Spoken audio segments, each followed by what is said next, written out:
إن الحمد لله نحمده ونستعينه ونستغفره ونستهديه ونعوذ بالله من شرور أنفسنا وسيئات أعمالنا من يهده الله فلا مضل له ومن يضلل فلا هادي له وأشهد أن لا إله إلا الله وحده لا شريك له وأشهد أن محمدا عبده ورسوله يا أيها الذين آمنوا اتقوا الله حق تقاته ولا تموتن إلا وأنتم مسلمون يا أيها الناس اتقوا ربكم الذي خلقكم من نفس واحدة وخلق منها زوجها وبث منهما رجالا كثيرا ونساء واتقوا الله الذي تساءلون به والأرحام إن الله كان عليكم رقيبا يا أيها الذين آمنوا اتقوا الله وقولوا قولا سديدا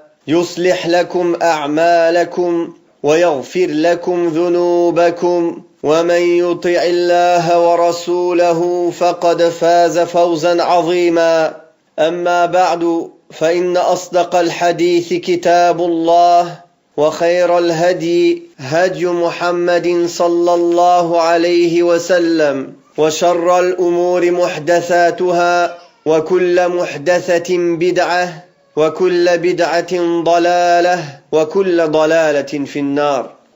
Serviteurs d'Allah, chères sœurs et chers frères en islam, Allah tabaraka wa ta'ala a envoyé le prophète Muhammad sallallahu alayhi wa sallam alors que les gens étaient dans l'ignorance et dans l'égarement, et ils étaient dans l'aveuglement total et dans la perdition, et l'injustice régnait. Cette injustice régnait dans toutes les relations et tous les niveaux de la société. Et parmi les injustices qu'il y avait quand le messager d'Allah sallallahu alayhi wa sallam a été envoyé à l'humanité, il y avait l'injustice qui était faite envers la femme. Elle était opprimée en tant que fille, en tant qu'épouse, en tant que sœur, en tant que mère, pendant sa vie et opprimée même après sa mort, en lui ôtant certains droits de l'héritage ou certains droits à ceux qui doivent hériter d'elle. Et la majorité des gens voyaient auparavant la femme comme un objet qui n'avait même pas de valeur. D'ailleurs, il faut savoir que jusqu'à la fin du 19e siècle, en Europe, l'Église se demandait si la femme était un être humain ou un Satan. C'est qu'au 19e siècle, ils ont dit c'est un être humain. Et c'est pour montrer justement comment l'islam est venu honorer et éloigner cette injustice de la femme et lui donner sa place naturelle. On entend beaucoup de discussions, de critiques, d'articles, d'émissions critiquant la femme et la situation de la femme musulmane, qui veut faire croire que l'islam est venu opprimer et rabaisser la femme. Et d'autres qui, pour répondre à ces accusations-là, veulent absolument montrer que dans l'islam, la femme est comme l'homme, jusqu'au point de la rendre comme un homme, et non pas sa place naturelle que l'islam et qu'Allah Ta'ala lui a donnée. Le sujet de notre discours aujourd'hui, c'est de montrer justement cette place que l'islam a donnée à la femme. Quelle est sa place naturelle? Quelle est cette place que l'islam lui a donnée? Déjà, quel est l'honneur que l'islam lui a donné? Avec certains exemples et certaines preuves. Quelle est sa place naturelle pour pouvoir mériter justement cet honneur et cette élévation que l'islam lui a donnée? Et comment elle doit faire pour justement garder cette place-là et être parmi les femmes honorables? Allah Ta'ala a envoyé le messager d'Allah sallallahu alayhi wa sallam avec l'islam pour sortir l'humanité de l'injustice et pour les diriger vers les lois justes et inégalables d'Allah subhanahu wa ta'ala. Car les lois de l'islam, ce ne sont pas les lois d'un homme, d'une époque, mais ce sont les lois qu'Allah a révélées pour l'humanité jusqu'à la fin des temps. L'islam est venu mettre la femme à sa place naturelle, qu'elle mérite. Allah tabaraka wa ta'ala dit dans la sourate Rum, verset 21, dans le sens des versets, et parmi ces signes, il a créé de vous, pour vous, des épouses, pour que vous viviez en tranquillité avec elles. Et il a mis entre vous de l'affection et de la bonté. Il y a en cela des preuves pour des gens qui réfléchissent. Donc on voit que la femme a été créée de l'homme, car Hawa a été créé d'une côte de Adam, alayhi salatu wassalam. Donc, une personne entière ne peut pas se passer d'une partie d'elle. Comme la femme a été créée d'une partie de l'homme, l'homme ne peut pas se passer d'une partie qui vient de lui. De même, Allah Ta'ala a rappelé à la femme que son origine, c'est l'homme, et qu'elle ne peut pas avoir une vie complète sans l'homme. Chaque branche a besoin de ses origines. Une branche sans son tronc, sans l'origine, elle ne peut pas subsister et rester. Et Allah Tabaraka wa Ta'ala a dit dans Surat Al-A'raf, verset 189, dans le sens des versets, « C'est lui qui vous a créé d'un seul être, dont il a tiré son épouse, pour qu'il trouve de la tranquillité auprès d'elle. » Allah Tabaraka wa Ta'ala, quand il a donné les ordres dans le Coran ou dans la sunna du prophète sallallahu alayhi wa sallam, ses obligations, les injonctions, les interdits, il les a donnés pour les hommes et les femmes, à part égale. Le messager d'Allah sallallahu alayhi wa sallam a été envoyé aux hommes et aux femmes. Le Coran a été révélé pour les hommes et pour les femmes. En ce qui concerne l'égalité dans les droits matériels, spécifiquement, Allah Tabaraka wa Ta'ala a dit dans Surat An-Nisa, verset 32, « Aux hommes revient une part de ce qu'ils ont acquis et aux femmes revient une part de ce qu'elles ont acquis. » C'est-à-dire que l'islam, déjà il y a plus de 1400 ans, a reconnu le droit de propriété à la femme. Le droit d'avoir son propre argent, ses propres biens, son propre compte. C'est qu'en milieu du XXe siècle que ça a été autorisé en Europe, que la femme ait son compte. Et en ce qui concerne l'héritage, Allah Tabaraka wa Ta'ala a dit dans le sens des versets, Surat An-Nisa, verset 7, « Aux hommes revient une part de ce que les parents et les proches ont laissé, et aux femmes revient une part de ce que les parents et les proches ont laissé, que ce soit peu ou beaucoup, une part fixée par Allah, subhanahu wa ta'ala. » En parlant de la récompense des gens de la foi, Allah Tabaraka wa Ta'ala a cité les hommes et les femmes. Allah Ta'ala dit aux croyants et aux croyantes. Allah a promis des jardins sous lesquels coulent les ruisseaux, dans Surat At-Tawbah, verset 72, dans le sens des versets. De même, la bonne vie, la satisfaction d'Allah, le bonheur dans cette vie et dans l'au-delà. Comme il est pour l'homme pieux, il est aussi pour la femme pieuse. Et Allah Ta'ala, c'est le Seigneur des hommes et le Seigneur des femmes. Et auprès d'Allah Tabaraka wa Ta'ala, il n'y a pas de différence entre un homme et une femme au niveau, c'est-à-dire de sa proximité d'Allah et sa place auprès d'Allah, sauf si ce ne serait que par la piété. Car Allah Tabaraka wa Ta'ala a dit « Inna akramakum indallahi atqakum » Certes, le plus noble pour Allah est le plus pieux, dans le sens des versets, Surat Al-Hujurat, verset 13. Quand Allah Tabaraka wa Ta'ala a énoncé les qualités des croyants, la foi, l'islam, la sincérité, l'évocation d'Allah, il a évoqué les croyants et les croyantes ensemble. Dans le même verset, dans Surat Al-Ahzab, verset 35, les musulmans et les musulmanes, les croyants et croyantes, obéissants et obéissantes, loyaux et loyales, endurants et endurantes, craignants et craignantes Allah, donneurs et donneuses d'aumônes, jeûnants et jeûnantes, gardiens de leur chasteté et gardiennes, invocateurs souvent d'Allah et invocatrices, Allah a préparé pour eux un pardon et une énorme récompense.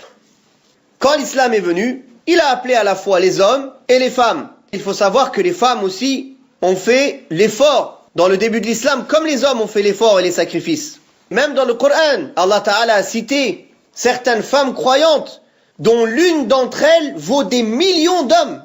Allah Tabaraka wa Ta'ala a dit, en parlant de l'exemple, Surat At-Tahrim, verset 11, dans le sens des versets, et Allah a cité en parabole pour ceux qui croient la femme de Pharaon. Quand elle dit, Seigneur, construis-moi auprès de toi une maison dans le paradis, et sauve-moi de Pharaon et de son œuvre, et sauve-moi des gens injustes. Allah Tabaraka wa Ta'ala a cité Maryam, la mère de Isa alayhi salatu wassalam, et il l'a citée par son nom, et il a cité qu'elle était une véridique. Et il n'y a aucun nom de véridique qui est cité dans le Coran, sauf Maryam, à part les prophètes alayhi salatu wassalam. En dehors des prophètes, il n'y a pas le nom d'un véridique homme qui a été cité. La seule personne en dehors des prophètes, parmi les véridiques, qui a été citée, c'était Maryam. Et Allah Tabaraka wa Ta'ala a dit dans le sens des versets, le Messie, fils de Maryam, n'est qu'un messager. Des messagers sont passés avant lui. Et sa mère était une véridique. Et tous deux consommaient la nourriture. Dans le sens des versets, Surat Al-Ma'idah, verset 75. De même qu'on voit qu'au début de l'islam, il y a eu des femmes qui ont eu des positions fermes et qui ont patienté face au châtiment. Parmi les femmes qui ont patienté face au châtiment, il y a Soumaïa, la mère de Ammar ibn Yasir. Mujahid, il a rapporté que la première personne qui a été martyre pour l'islam, c'est Soumaïa, la mère de Ammar ibn Yasir, et elle a été tuée par Abu Jahl.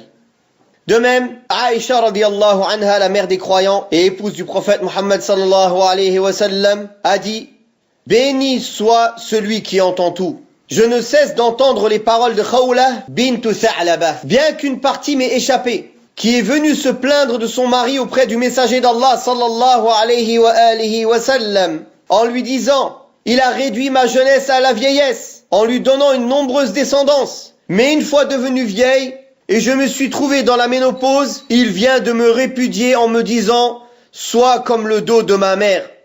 Ô Allah, je me plains de lui auprès de toi. Elle demeura jusqu'à ce que l'ange Jibril alayhi salam est venu avec les versets du Coran où Allah dit: Allah a bien entendu la parole de celle qui discute avec toi à propos de son époux et se plaignait à Allah. Et ce hadith, il est rapporté par l'imam Ibn Majah et c'est un hadith sahih. Donc Allah a écouté sa plainte et il a révélé un verset pour répondre à sa plainte. Donc ça montre la véracité de la foi de ces femmes et la place que l'islam a donnée à la femme. Car l'islam n'est pas venu honorer seulement l'homme, mais il est venu honorer l'homme et la femme, pieux et pieuses. On entend beaucoup le hadith: les femmes sont manquantes dans la raison et dans la religion. Ce hadith est un hadith sahih. Les femmes sont manquantes dans la raison et la religion. Ce hadith est une parole du prophète sallallahu alayhi wa sallam qui est véridique. Mais qu'est-ce que cela veut dire? Cela a été expliqué par le prophète sallallahu alayhi wa sallam lui-même. En ce qui concerne le manque dans sa religion, c'est qu'Allah il a écrit pour les femmes la période des menstrues, où elles ne prient pas, alors que l'homme prie en continuité. Donc ça, ce n'est pas dans ses mains. C'est ce qu'Allah a écrit à toutes les filles de Hawa. Et en ce qui concerne le manque dans sa raison, c'est que Allah tabaraka wa ta'ala a fait que le côté sentimental ou la sensibilité de la femme est plus forte que la sensibilité de l'homme. Mais cette sensibilité, c'est ça qui fait qu'elle a de la douceur envers ses enfants quand ils sont petits. Si elle n'avait pas cette sensibilité, elle n'aurait pas cette douceur et cette patience envers ses enfants. C'est comme ça aussi qu'elle a de la douceur envers ses filles, envers son mari, envers ses frères, envers son père, envers ses grands-parents. On trouve, subhanallah, certaines femmes qui ont une patience dans le service de leurs parents, de leurs grands-parents, de leurs maris, de leurs enfants, qu'un homme ne peut pas avoir. Cette sensibilité, c'est un atout. C'est ça qui l'aide à faire ses obligations, à être au service des proches, à patienter. C'est ça qui fait sa beauté. Quand une femme n'a plus de sensibilité, c'est comme un homme. Ça enlève toute sa particularité. Les maisons des musulmans, les maisons d'une personne mariée, elles sont embellies par la sensibilité de la femme. Si on enlève cela, ça devient l'armée. Un endroit rude. Donc cette finesse, cette douceur, cette sensibilité, c'est un atout qui lui permet justement d'avoir ces spécificités-là que l'homme n'a pas. Mais des fois, cette sensibilité, elle l'empêche de faire des choix raisonnables. Quand il vient le moment de faire un choix, elle va écouter plus ses sentiments que la raison. Alors ça va la mener en erreur dans ses choix et dans ses décisions. Voilà pourquoi la femme ne peut pas se marier sans un tuteur. Voilà pourquoi dans beaucoup de choses, elle doit demander l'autorisation. Une fois que son cœur s'accroche à une chose, elle n'écoute plus sa raison. Et des fois, ça a ses atouts. On voit par exemple quand les femmes elles sont investies dans le milieu pour aider les pauvres, pour aider des gens nécessiteux, des gens faibles. C'est cette sensibilité qui les pousse à s'investir. On va trouver des hommes qui ont peu de sensibilité face aux besoins des gens. Mais pour faire certains choix, prendre certaines décisions dans leur vie, certains choix dans le couple, etc., cette sensibilité, elle peut leur causer un tort. Elles ne sont pas objectives et elles vont suivre leur cœur. Elles vont pas suivre leur raison. Voilà comment on explique son manquement dans sa raison. Mais ce manquement-là est une qualité quand elle est utilisée à bon escient. Et c'est pour ça qu'Allah Ta'ala, comme on vous a dit, il a fait que une femme qui se marie sans tuteur, son mariage est invalide. Allah Ta'ala, il a donné la direction des maisons à l'homme et non pas à la femme. Car tout ça, pour la décision finale, en général, l'homme est plus raisonnable, suit plus sa raison que ses sentiments. Donc, l'islam a honoré la femme dans toutes les situations et dans tous les moments de sa vie. Il l'a honorée quand le prophète sallallahu alayhi wa sallam a dit: en tant que mère, dans ce hadith qui est rapporté dans le Mishkat al-Masabih, où une personne est venue voir le prophète sallallahu alayhi wa sallam pour lui demander conseil. Le prophète sallallahu alayhi wa sallam lui a dit: as-tu une mère? Il a dit oui. Il lui a dit: alors reste auprès d'elle, car le paradis est auprès de ses pieds. L'islam a honoré la femme en tant que fille et en tant que sœur. Quand le prophète sallallahu alayhi wa sallam a dit: il n'y a pas une personne de ma communauté qui s'occupe de 3 filles ou de 3 sœurs et qui est bon envers elles sans qu'elle ne soit pour lui une protection contre le feu de l'enfer. Ce hadith, c'est un hadith sahih, rapporté dans Sahih al-Jami' de Cheikh al-Albani rahimahullah. De même que le prophète sallallahu alayhi wa sallam a dit dans le hadith rapporté par Muslim: la femme qui a déjà été mariée est plus en droit de choisir son mari que son tuteur. Et la femme vierge, on lui demande son ordre et son silence. Ce hadith prouve que un tuteur ne peut pas marier sa fille de force, sans sa volonté, qu'elle soit vierge ou déjà mariée auparavant. Il ne pourra la marier que avec son accord. Mais elle aussi, elle ne pourra pas se marier non plus sans un tuteur. Quand le prophète sallallahu alayhi wa sallam dit que la femme déjà mariée est plus en droit, ça ne veut pas dire qu'elle peut le faire sans son tuteur. Cela veut dire que la décision finale du choix lui reviendra plus que quand elle n'a jamais été mariée auparavant, car elle a de l'expérience, donc là elle peut choisir plus facilement. Ce n'est pas comme une femme qui n'a jamais connu d'homme, qui n'a jamais été mariée. L'islam a aussi honoré la femme en tant qu'épouse. Quand le prophète sallallahu alayhi wa sallam a dit dans le hadith sahih, rapporté par l'imam Ibn Majah: le meilleur d'entre vous, c'est le meilleur avec sa famille, et moi-même je suis le meilleur avec ma famille. Sallallahu alayhi wa sallam.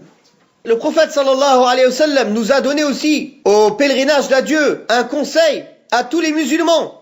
Et il a donné une bonne recommandation envers les femmes. Il a dit: celui qui croit en Allah et au jour dernier, qu'il ne fasse pas du mal à ses voisins, et faites de bonnes recommandations envers les femmes, car elles ont été créées d'une côte. Et la chose la plus penchante qu'il y a dans la côte, c'est le plus haut de la côte. Si tu veux la redresser, tu vas la casser.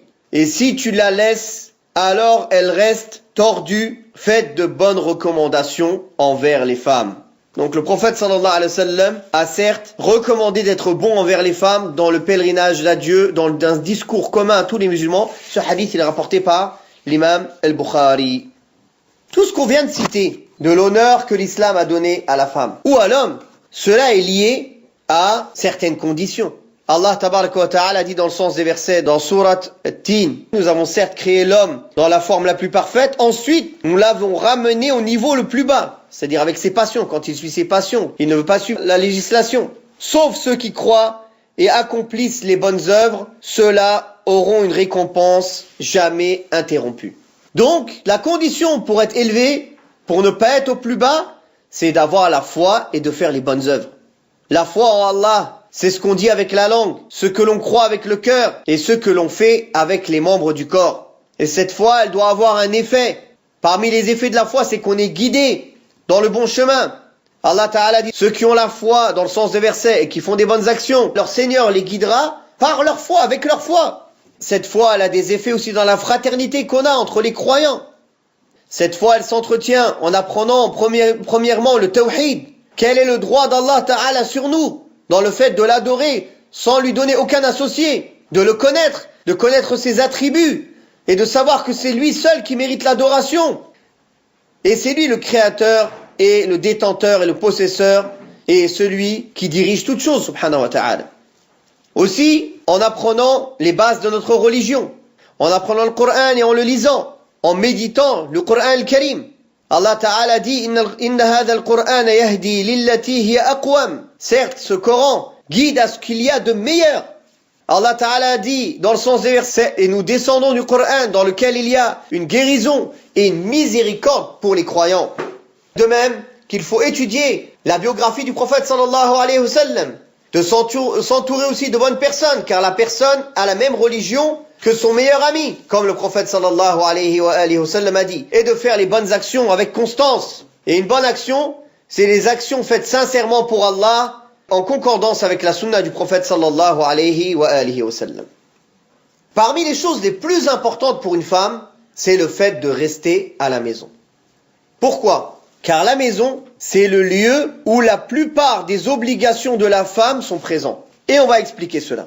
Allah tabaraka wa ta'ala a dit, en donnant l'ordre aux femmes du prophète sallallahu alayhi wa sallam, qui sont les femmes les plus pures, et aux femmes de tous les croyants, ancrez-vous dans vos maisons, jetez l'encre dans vos maisons. En vérité, le premier hijab de la femme, c'est sa maison. Avant même de mettre le hijab qui est légiféré en sortant de chez elle.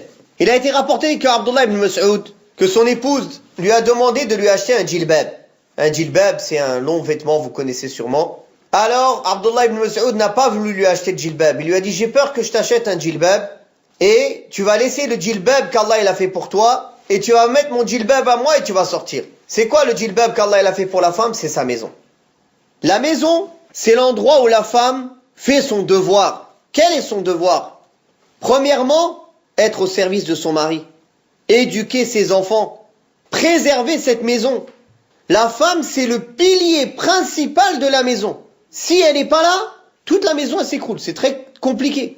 On le voit. Certains hommes mariés, ils voient quand leurs femmes tombent malades ou elles sont absentes.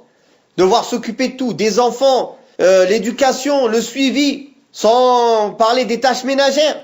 On ne peut pas gérer tout ça. Donc si la femme n'est pas là, ça fait un déséquilibre dans la cellule la plus importante de la société, qui est la maison. Quand la femme fait son devoir à la maison, elle s'occupe du service de son mari, de l'éducation de ses enfants, et de faire que cette maison, c'est une maison de piété. On s'accroche au Coran et à la Sunna, dans laquelle il y a une bonne ambiance. Alors, l'homme qui va sortir de cette maison, il va en sortir plus fort. Les enfants qui vont sortir de cette maison, ils vont sortir des enfants éduqués, forts, et des gens positifs, constructifs, qui vont amener du bien pour la communauté et pour la société en général. Le prophète sallallahu alayhi wa sallam a dit dans le hadith rapporté par le Bukhari et Muslim, hadith Ibn Omar, vous êtes tous bergers et vous êtes tous responsables de l'objet de votre garde. La femme est bergère et elle est responsable dans la maison de son mari. Donc ça montre bien où est la responsabilité de la femme. La responsabilité de la femme n'est pas dehors, mais elle est dans la maison du mari. Le messager d'Allah sallallahu alayhi wa sallam a dit dans un autre hadith d'Abu Huraira rapporté par le Bukhari et Muslim, écoutez bien, les meilleures femmes, ce sont celles qui sont les plus douces avec les enfants quand ils sont jeunes, et celles qui s'occupent de mieux de ce que le mari possède. Voilà les meilleures femmes, celles qui sont douces avec leurs enfants, et celles qui respectent le dépôt et qui s'occupent de mieux de ce que le mari lui a laissé comme responsabilité. C'est le prophète sallallahu alayhi wa sallam qui a dit ça. Maintenant, ça ne veut pas dire qu'il est interdit strictement à la femme de sortir de la maison. Mais ça veut dire que la base, l'endroit où elle reste, l'endroit où elle fait ses devoirs, c'est la maison. Et il lui est permis de sortir quand elle a des besoins, comme étudier la science religieuse si elle ne peut pas le faire chez elle, faire la prière à la mosquée, car le prophète sallallahu alayhi wa sallam a interdit aux hommes d'interdire aux femmes d'aller à la mosquée, bien que leur prière chez elles est mieux, a une plus grande valeur. Faire certains besoins ou aller faire certaines courses que l'homme ne peut pas faire parce qu'il n'a pas le temps, parce qu'il ne peut pas les faire, parce qu'il ne peut pas les choisir. Le fait de visiter ses parents et ses proches, ou dans des pays musulmans, ici c'est très rare, mais dans un pays musulman peut-être, s'il y a une nécessité de travailler, s'il y a les conditions qui le permettent. Comme il a été énoncé dans le Coran, que les filles de Shu'aib, quand elles ont rencontré Moussa alayhi salam, elles ont expliqué pourquoi elles sont sorties chercher de l'eau. Parce qu'il n'y avait pas d'homme. Elles ont dit « Wa abouna sheikhun kabir » et notre père est un homme très âgé. C'est-à-dire qu'il n'y avait que elle pour pouvoir faire cette tâche-là. Donc quand une femme est seule, et c'est la seule qui peut subvenir aux besoins de la maison, et qu'elle peut travailler dans les conditions acceptées en islam, sans mixité, que ce ne soit pas dans un travail où elle travaille dans le haram, dans l'illicite, qu'elle puisse faire ses prières à l'heure, etc., qu'elle soit en sécurité en allant, en revenant du travail, avec toutes les conditions qui sont parmi donc dans les choses de la vie en général, bien sûr avec le hijab, j'en parle même pas, ça c'est clair et net. Mais quand j'ai parlé sans mixité, c'est pour ça que j'ai pas parlé du hijab, c'est-à-dire si elles sont que entre femmes et des femmes qui, mais bien sûr, bon, c'est pas devant toutes les femmes qu'on découvre ses cheveux non plus. Donc qu'elle puisse garder son hijab, etc. Donc dans ce cas-là, ce lui sera permis à condition qu'elle en ait la nécessité. Si elle n'en a pas la nécessité, alors elle reste à la maison, elle s'occupe de sa maison. En faisant attention surtout, bien sûr, à la mixité et au fait de se retrouver seul avec un homme. Le prophète sallallahu alayhi wa sallam a dit dans le hadith sahih, rapporté par l'imam al-Tirmidhi et l'imam Ahmad, un homme ne reste pas seul avec une femme sans que Shaitan soit le troisième avec eux. Le prophète sallallahu alayhi wa sallam a dit dans le hadith sahih, rapporté par le Bukhari et Muslim, attention aux beaux-frères et ne rentrez pas dans les assises où il y a des femmes. Donc il a mis en garde contre le beau-frère. Pourquoi ? Parce qu'en général, on ne fait pas trop attention avec le frère du mari ou le mari de la sœur, par exemple. On se dit c'est de la famille. Mais n'oublions pas que même si il est périodiquement interdit au mariage, il n'est pas éternellement interdit au mariage. Les seules personnes devant qui une femme peut se dévoiler, ce sont les gens avec qui elles sont interdites au mariage éternellement, pas périodiquement. Et Allah tabaraka wa ta'ala a dit aux croyants, et si vous leur demandez une chose, demandez-leur de derrière un voile. Cela est meilleur, plus pur pour vos cœurs et pour leurs cœurs. Voilà ce à quoi l'islam appelle. Donc bien sûr le hijab, ça j'y reviens, pourquoi j'ai pas parlé tout à l'heure du hijab, parce que je vais le détailler. Bien sûr qu'elle préserve sa pudeur et son hijab si elle sort, ça c'est une condition si elle sort. Allah Ta'ala a dit, et ne vous dévêtissez pas à la manière de l'époque anté-islamique. Et Allah Ta'ala a dit, et qu'elles ne montrent pas leurs atours, sauf à leur mari, et etc., etc. Allah Ta'ala a dit ô prophète, dis à tes épouses, à tes filles et aux femmes des croyants de faire tomber sur elles leur grand voile. Cela est meilleur pour qu'elles soient reconnues et qu'on ne leur fasse pas du mal. Dans le hadith sahih rapporté par l'imam Muslim, le messager d'Allah sallallahu alayhi wa sallam a dit, deux catégories de gens font partie des gens du feu que je n'ai pas encore vus. Des femmes habillées mais nues, penchantes, qui se déhanchent en marchant. Sur leur tête, il y a comme des bosses de chameaux. Elles n'entreront pas au paradis et elles n'en sentiront même pas l'odeur, alors que l'odeur du paradis se sent à une très longue distance. Ça veut dire quoi habillées mais nues ? C'est-à-dire qu'elles mettent des vêtements où on voit leurs membres à travers, ou bien parce qu'ils sont transparents, ou bien parce qu'ils sont moulants.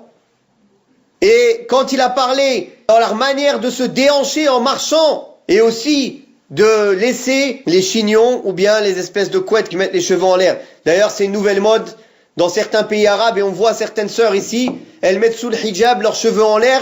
C'est d'elles dont le prophète sallallahu alayhi wa sallam parle. Alors je ne parle pas de celles qui le font sans hijab. Quelles sont les conditions pour que le hijab soit islamiquement acceptable ? Premièrement, il doit couvrir tout le corps. Allah Ta'ala dit yudnina alayhinna min jalabibihinna. Elle doit couvrir tout le corps.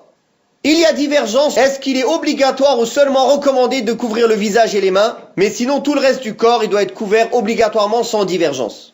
Deuxième condition, c'est que ce hijab, ce djilbab, ne soit pas lui-même attirant de par sa couleur ou de par les motifs qu'il y a dessus. Troisième condition, c'est qu'il doit être épais et non pas transparent. Quatrième condition, c'est qu'il doit être large, non pas moulant. Cinquième condition, c'est qu'il ne doit pas être parfumé. Car le prophète sallallahu alayhi wa sallam a dit dans le hadith sahih rapporté par l'imam Tirmidhi, toute femme qui se parfume et qui passe à côté de gens pour qu'ils en sentent l'odeur, alors elle est fornicatrice. Sixième condition, c'est que ce vêtement ne ressemble pas aux vêtements des hommes. Car le prophète sallallahu alayhi wa sallam a dit dans un hadith rapporté par le Bukhari, Allah a maudit les femmes qui ressemblent aux hommes et a maudit les hommes qui ressemblent aux femmes. Septième condition, que ce ne soit pas un vêtement qui ressemble aux vêtements spécifiques des mécréantes. Car le prophète sallallahu alayhi wa sallam a dit dans le hadith rapporté par l'imam Ahmad et Abu Daoud, celui qui ressemble à un peuple fait partie d'eux. Huitième condition, que ce ne soit pas un vêtement d'apparat. Un vêtement d'apparat, c'est un vêtement avec lequel on se démarque des autres et on veut se vanter avec ce vêtement-là. Dans ce hadith, l'imam Ad-Daraqutni a rapporté dans le hadith sahih, celui qui porte un vêtement d'apparat dans ce bas monde, Allah lui vêtira d'un vêtement d'humiliation le jour du jugement dernier, puis il sera brûlé dans le feu. Parmi les conditions et les choses importantes pour que la femme soit préservée et soit honorée et mérite cette place que l'islam lui a donnée, c'est qu'elle doit préserver sa langue. Le prophète sallallahu alayhi wa sallam a dit dans le hadith sahih rapporté par Abu Huraira que celui qui croit en Allah et au jour dernier, qu'il dise du bien ou qu'il se taise, et qu'elle fasse attention à ne pas maudire, car le fait de maudire est très répandu chez les femmes. C'est une cause pour rentrer en enfer. Dans le hadith d'Abdullah ibn Omar, rapporté par l'imam Muslim, le prophète sallallahu alayhi wa sallam a dit: oh vous les femmes, faites beaucoup de sadaqa, d'aumône, et faites beaucoup d'istighfar, demandez beaucoup pardon à Allah, car j'ai vu que vous étiez celles qui habitaient le plus l'enfer. Une femme a dit: pourquoi on est le plus les habitants de l'enfer au messager d'Allah? Et le prophète sallallahu alayhi wa sallam a donné la cause: car vous maudissez beaucoup et vous n'êtes pas reconnaissantes envers vos maris. Voilà les deux causes pourquoi les femmes sont le plus les habitantes de l'enfer. Elle doit aussi préserver son ouïe, ne pas écouter la médisance, ne pas écouter la calomnie, ne pas écouter la musique. Le prophète sallallahu alayhi wa sallam a dit dans le hadith sahih rapporté par le Bukhari: il y aura des gens de ma communauté qui rendront licite la fornication et la soie et le vin et la musique. Ce qui prouve bien que la musique est une chose illicite comme les autres. La soie pour les hommes, bien sûr. Parmi les choses que la femme doit faire pour préserver sa religion, c'est l'obéissance au mari. L'imam Ahmad rapporte que le messager d'Allah sallallahu alayhi wa sallam lui a demandé à la tante de Hussein ibn Muhsan: est-ce que tu as un mari? Elle a dit oui. Il lui a dit: comment te comportes-tu avec ton mari? Elle a dit: je ne lui désobéis pas sauf dans une chose dont je suis incapable de faire. Alors le messager d'Allah sallallahu alayhi wa sallam lui a dit: regarde bien comment tu es avec ton mari, car c'est ta place au paradis ou en enfer. Dans un autre hadith rapporté par le Bukhari et Muslim, le prophète sallallahu alayhi wa sallam a dit: si un homme appelle sa femme pour faire ce qu'un homme veut faire avec sa femme, et qu'elle ne vient pas, et que l'homme dort fâché contre elle, les anges la maudissent jusqu'au matin. Dans un autre hadith, qui est un hadith sahih rapporté par l'imam Ahmed, le prophète sallallahu alayhi wa sallam a dit: veux-tu que je t'informe du meilleur trésor qu'une personne peut avoir dans ce monde? Une femme pieuse. Donc le meilleur trésor qu'une personne peut avoir dans ce monde, le prophète sallallahu alayhi wa sallam a dit: une femme pieuse. Et après il a expliqué qu'est-ce que c'est une femme pieuse. Quand tu la regardes, elle te réjouit. Quand tu lui ordonnes, elle t'obéit. Et quand tu es absent, elle préserve ton honneur et tes biens. Voilà comment le messager d'Allah sallallahu alayhi wa sallam a défini une femme pieuse.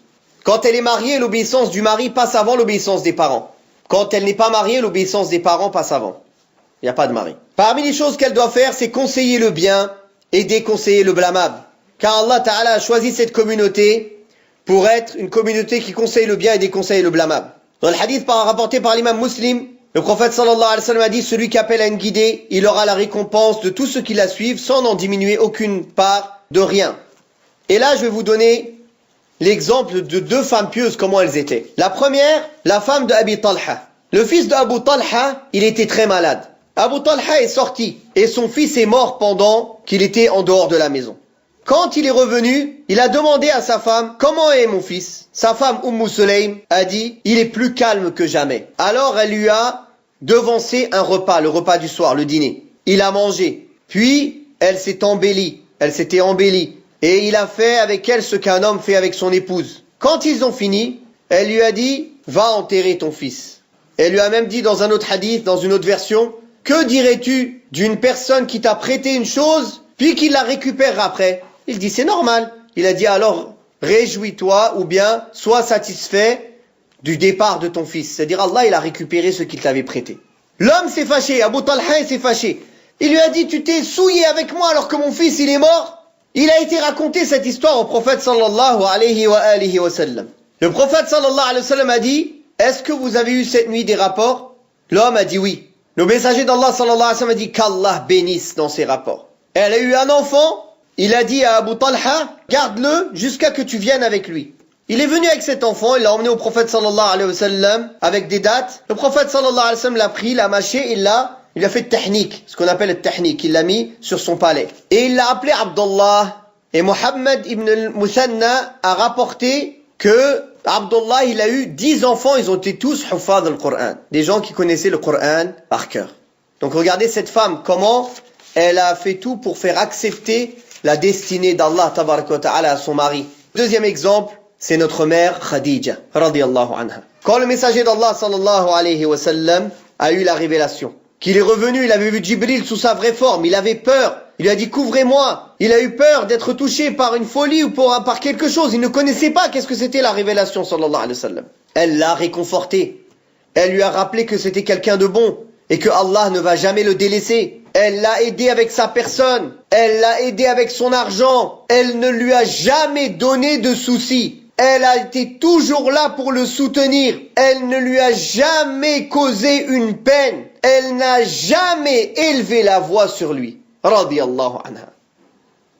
Le prophète sallallahu alayhi wa sallam lui a dit, Jibril est venu me voir et il a dit, annonce la bonne nouvelle à Khadija qu'elle aura une maison au paradis d'une perle creusée où elle n'entendra ni bruit ni fatigue. Pourquoi ni bruit ni fatigue? Parce qu'elle-même dans cette vie-là, elle s'est fatiguée et elle n'a pas fatigué son mari. Donc voilà la récompense, min jinsil amal. Elle aura la récompense comme elle a supporté pour Allah ici. Et aussi, Allah Ta'ala lui a passé le salam. Il a envoyé Jibril pour dire au prophète sallallahu alayhi wa sallam, je lui passe le salam et Allah lui passe le salam. Et le prophète sallallahu alayhi wa sallam l'aimait. Et même après sa mort, il parlait d'elle. Et il envoyait encore des cadeaux aux amis de Khadija, radiyallahu anha. Je vais finir avec un hadith sahih du prophète sallallahu alayhi wa sallam où il a dit, si la femme fait ses 5 prières, jeûne son mois de Ramadan, préserve sa chasteté, obéit à son mari, il lui sera dit le jour du jugement dernier, entre au paradis par la porte du paradis que tu veux. Comme on l'a dit précédemment, le prophète sallallahu alayhi wa sallam a dit, vous êtes tous bergers, vous êtes tous responsables de l'objet de votre garde. C'est-à-dire, vous serez tous questionnés sur l'objet de votre garde. Et il a bien dit, et la femme est responsable et bergère dans la maison de son mari, dans ses enfants, dans ses biens. Donc, si une femme est tout le temps à l'extérieur, comment peut-elle éduquer ses enfants? Déjà que nos enfants, la plupart du temps, ils ne le passent pas avec nous. Ils sont dans les mains de gens dont on connaît leurs croyances, et leurs mœurs. Plus de 8 heures par jour, on leur enseigne des mauvaises croyances, des mauvais mœurs, sans parler de ce qu'ils apprennent avec les copains et les copines à l'école. Et avec ça, en plus, on n'est pas présent à la maison pour s'occuper d'eux. Comment on veut que nos enfants soient bien éduqués? C'est impossible. Des parents qui sont toujours derrière leurs enfants, et qui sont toujours derrière dans l'éducation, et qui font toutes les causes, et qui s'en remettent à Allah, et qui ne les envoient même pas aux écoles des non-musulmans, avec ça encore, ils ont des difficultés. Et ils demandent à Allah de les aider. Mais au moins, auprès d'Allah, ils auront fait leur maximum. Que va-t-on dire auprès d'Allah si on n'a pas fait notre maximum pour nos enfants? Nous sommes responsables de nos enfants. C'est pas juste un plaisir, ils sont mignons, on leur tire les joues, on leur fait des bisous, et on leur achète tout ce qu'ils nous demandent. C'est pas ça des enfants. Ah, j'ai envie d'avoir des enfants. Après, une fois qu'on a des enfants, à la crèche, à la garderie, à l'école avec les non-musulmans, et nous on se balade dans les supermarchés. Comment on va éduquer nos enfants comme ça? C'est impossible. La première des choses dans l'éducation des enfants, c'est comprendre notre responsabilité. Le reste, c'est une méthodologie, des conseils. Mais si déjà on n'a pas compris la responsabilité, alors ça sert à rien les méthodologies et les conseils. C'est comme si quelqu'un il étudiait la médecine pour demain aller faire plombier. Ça sert à rien. Si on écoute les conseils dans l'éducation des enfants, c'est pour mettre en pratique ces conseils. Donc le premier conseil que je vous donne, mes sœurs, craignez Allah. Consacrez-vous à l'éducation de vos enfants. Arrêtez de penser à votre propre personne seulement. Il a été rapporté que Cheikh Al-Uthaymin, rahimahullah, son épouse ne savait ni lire ni écrire. C'est un des plus grands savants contemporains. Mais elle connaissait sa religion. Elle connaît les obligations. Elle demande, elle met en pratique. Elle a demandé d'aller apprendre. Son mari lui a refusé.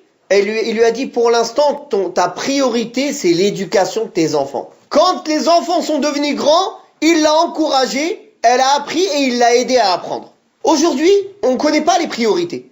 On donne de l'importance à certaines choses. On trouve même certaines sœurs, masha'Allah, qui font l'effort dans l'apprentissage de la science. Elle rentre à la maison, elle joue la moufti à la maison. Avec son mari. C'est devenu après que des disputes. Non, ça c'est pas comme ça. Non, ça c'est comme ça. Non, ça c'est pas comme ça. Elle est là que pour jouer la moufti. Elle n'est pas là pour faire ses devoirs envers son mari, ni ses devoirs envers ses enfants, c'est fini. Maintenant, elle a la place de moufti dans la maison. Bien sûr, si on apprend, c'est pour mettre en pratique. Et mettre en pratique, c'est déjà faire ses obligations. Apprendre le surplus de sciences religieuses, c'est bien. C'est surrogatoire, ce n'est pas obligatoire. L'obligation dans la science, c'est d'apprendre ce qui est obligatoire à pratiquer. D'apprendre sa foi, d'apprendre les ordres religieux de la vie de tous les jours, comment on adore Allah, comment on fait sa prière, en demandant aux gens de science. C'est ça qui est obligatoire. Mais pousser plus, apprendre plus profondément l'arabe, les hadiths, les sciences religieuses, c'est bien. Mais ce n'est pas obligatoire pour tout le monde. C'est obligatoire que pour ceux qui vont pousser dans la science pour enseigner aux autres. Pour la majorité et le commun des musulmans, l'obligation c'est de revenir aux savants, de revenir aux gens de science et de leur demander. Et de mettre en pratique ce qu'il leur est dit. Donc, barakallahu fikum. L'éducation des enfants, ça commence par le bon exemple. Le prophète sallallahu alayhi wa sallam, c'était le meilleur des exemples. Et c'est comme ça qu'il a réussi à éduquer ses compagnons et ses proches et les enfants qui étaient autour de lui. Donc on doit faire l'effort sur nous-mêmes pour être les meilleurs exemples, que ce soit dans la foi, dans la pratique, dans le comportement, dans le caractère, dans la manière de parler, dans le travail, dans le sérieux. Le bon exemple, c'est la base d'une bonne éducation. Être un bon exemple pour son enfant. La deuxième base, c'est de donner une bonne exhortation. Avec les exhortations du Coran, ou bien les exhortations qui sont dans la vie du prophète Muhammad sallallahu alayhi wa sallam, ou les exhortations qui sont dans la vie des prophètes. C'est pour ça qu'on raconte la vie des prophètes aux enfants, parce qu'il y a des morales dedans, il y a des exhortations. Parmi les techniques d'enseignement et d'éducation, il y a la promesse de la récompense et la menace de la punition. C'est ce que le Coran a utilisé pour toute chose. La promesse du paradis, la menace de l'enfer. La promesse de vivre une bonne vie en ce monde, celui qui obéit à Allah, les menaces des peines, etc. instaurées en islam à ceux qui font des crimes. La récompense, ce n'est pas automatiquement quelque chose de matériel. Ça peut être moral, un encouragement. Si on le récompense que par le matériel, on lui apprend à s'attacher au matériel, à aimer le matériel. Pour lui, tout ce qu'il va faire, c'est que pour du matériel. Demain, il va prier, il vaudra un billet après la prière. J'ai prié, je veux mon argent. Après, il va plus apprendre à faire pour Allah. Donc, on récompense avec certaines choses matérielles et on récompense aussi avec des récompenses morales. Un encouragement, une exhortation en lui disant que voilà ce qu'Allah Ta'ala va te donner, voilà, etc. Ça peut être une récompense. La récompense n'est pas tout le temps matérielle. Et la mise en garde contre la punition, on va y venir plus tard. Parmi les méthodes d'éducation, c'est le récit édifiant.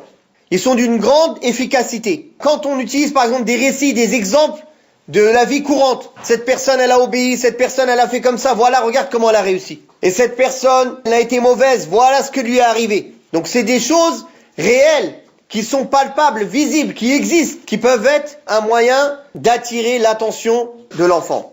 Parmi les choses aussi importantes dans l'éducation, c'est le fait de donner des paraboles. L'éducateur, il doit utiliser cela. Allah Ta'ala l'a fait dans le Coran. Le prophète sallallahu alayhi wa sallam utilisait beaucoup de paraboles. Parmi les méthodes d'éducation, il y a la punition. La punition, c'est plusieurs sortes. Donc pourquoi je reviens sur la punition? Parce que là, on va parler de certaines règles liées à la punition. La punition, ça ne veut pas dire frapper l'enfant. D'ailleurs, il faut savoir qu'il est interdit de frapper un enfant avant l'âge de 10 ans. C'est haram. La personne qui fait ça, elle a des péchés. Le prophète sallallahu alayhi wa sallam l'a bien dit. Pour la salat. La salat, c'est la chose la plus importante après la foi. Il a dit, appelez-les à la salat à 7 ans. S'ils ne veulent toujours pas à 10 ans, frappez-les pour cela. La salat, qui est la plus importante, t'as pas le droit de le frapper avant 10 ans. Donc c'est interdit de frapper un enfant avant 10 ans. Et frapper, c'est la dernière des solutions. Quand on a exhorté, quand on a puni, quand on a etc. Et frapper, ça a des règles. On n'a pas dû laisser de marque. On n'a pas le droit de frapper au visage. On n'a pas le droit de l'insulter, de le maudire, etc., etc. C'est pour montrer son mécontentement. C'est une manière de le blesser moralement. Voilà ce que tu vaux. J'en arrive au point de lever la main. T'imagines? C'est ça l'objectif. C'est pas l'objectif de le torturer, de lui faire mal. Et comme on a dit, il est interdit avant 10 ans. Le prophète sallallahu alayhi wa sallam n'a jamais levé la main, ni sur une femme, ni sur un enfant, ni sur un esclave, sauf quand il combattait au service d'Allah. Donc c'est la dernière des solutions. Parmi les méthodes d'éducation, il y a la progression graduelle. Aussi dans la punition, il y a quelque chose d'important. On voit des parents par exemple, ou des éducateurs, pour une petite bêtise, ils donnent une grosse punition. Pour une grande bêtise, ils donnent une petite punition. Ou alors il donne toujours la même punition, que la bêtise soit grande ou petite. Non. Il faut que la punition soit proportionnelle à la bêtise. Aussi, des fois il faut pardonner, il faut enseigner à l'enfant à pardonner. Des fois on le punit pas, même si on l'a mis en garde. Attention, si tu fais ça, tu vas avoir ça. Mais après on peut le dire, allez, je te pardonne.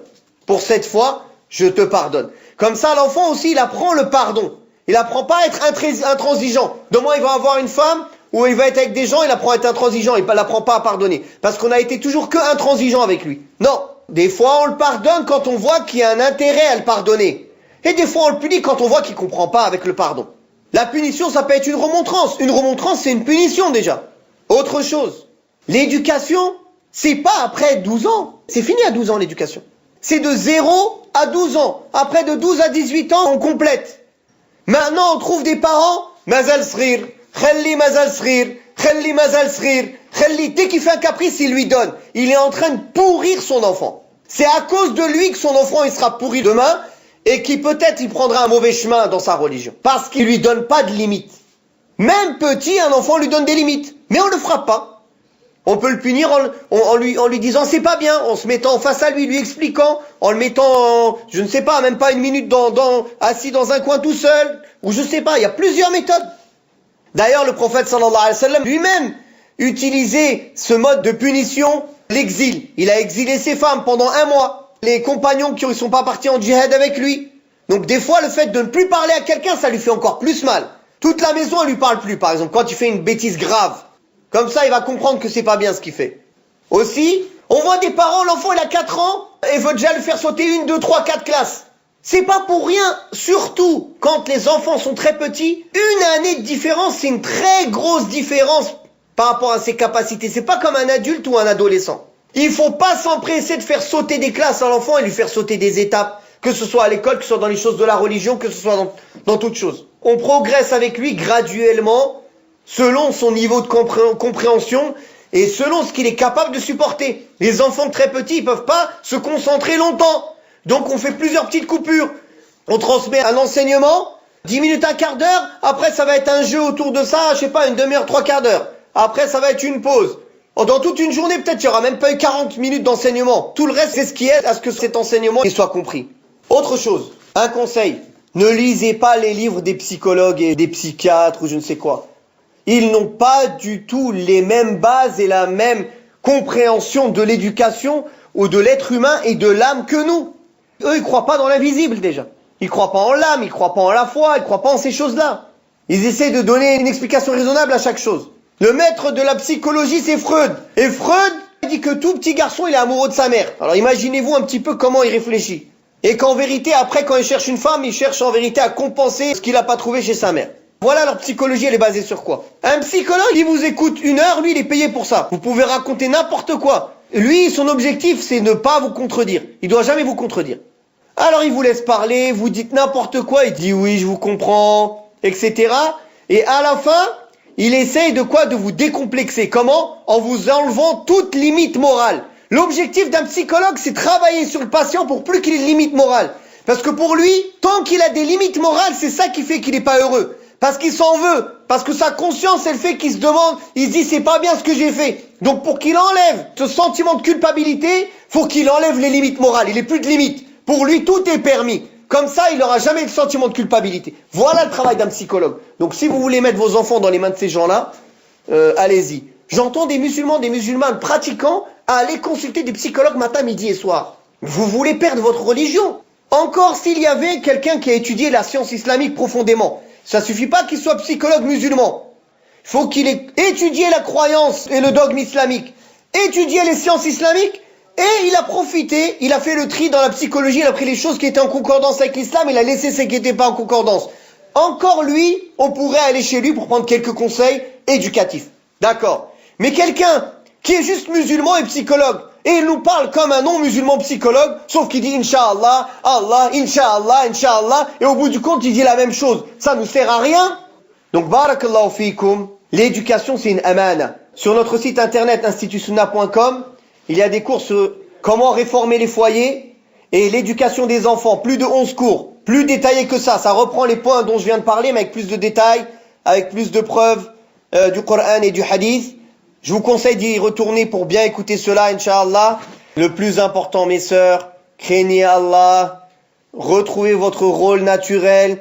N'oubliez pas que la femme, elle est honorée quand elle reste dans son rôle de femme, quand elle veut sortir de son rôle de femme, devenir comme un homme, oublier ses principes, oublier sa foi, et alors elle sera avilie. Et voilà ce qui se passe aujourd'hui. On voit aujourd'hui, dans cette société qui prétend que la femme, elle est honorée, la femme, elle est utilisée que comme un objet. Elle est utilisée pour vendre toute chose. On met des femmes dénudées pour vendre n'importe quoi. Et après, on dit qu'on respecte la femme. Est-ce que c'est ça le respect de la femme? Wallahu ta'ala a'la wa a'lam. Wa sallallahu ala Muhammadin wa ala alihi wa sahbihi wa sallam. Walhamdulillahi rabbil alamin.